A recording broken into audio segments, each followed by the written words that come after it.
月到中秋分外明，呢一首紫蘇炒螺係廣東人永遠唔會缺席嘅符號。中秋同屋企人啜螺係我哋廣府人集體嘅記憶。嗱，每一年嘅中秋我哋都要食螺噶啦，咁有冇人話過俾你知點解要食螺咧？喂，咁你食螺之前你係咪要知道點解要食咧？咁第一啊，因為中秋之前嘅螺啊係最肥美嘅，而且係冇籽嘅喎。咁第二啊，其實佢係有一個象徵嘅喎。嗱，咁以前咧流落住一個諧音叫做啜螺明目。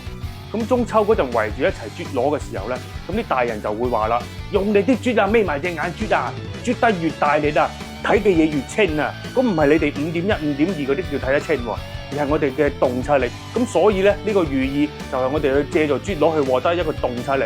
嗱，呢啲係我哋廣東人對傳統節日嘅一個寓意嚟嘅，一定要傳落去，唔可以俾佢失傳啦。咪先啲後代大啊，白話你又唔識講噶啦，嗰啲傳統節日你又唔知，咁啊玩完噶啦喎。呢啲石螺我已經養咗一日，而且已經幫佢剪咗尾。嗱，呢種唔係好精神嘅內臟產生一種脹氣，所以佢會飄下飄下。咁我哋咧就一手執咗佢。嗱，仲有呢啲唔係好醒目嘅，個頭突咗出嚟，你點咗佢，佢都唔識還拖。呢啲全部都唔要。嗱，石螺係好污糟嘅，單靠浸同埋養係冇辦法去除到佢嘅污糟嘢。所以一定要將佢飛一飛水。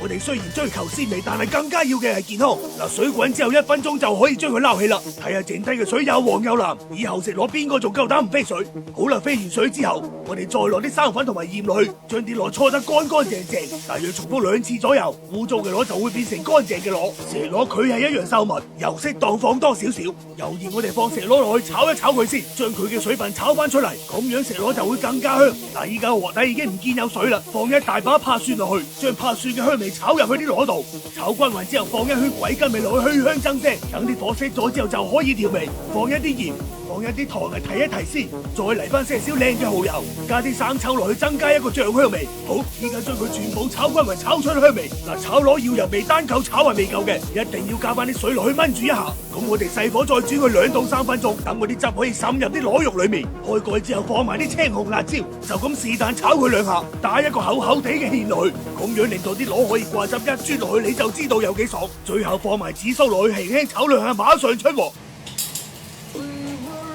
喺螺嘅尾部啜一下，再喺螺頭度啜通佢，咁我哋就運通財通路路通。做人最緊要開心。你今日笑咗未啊？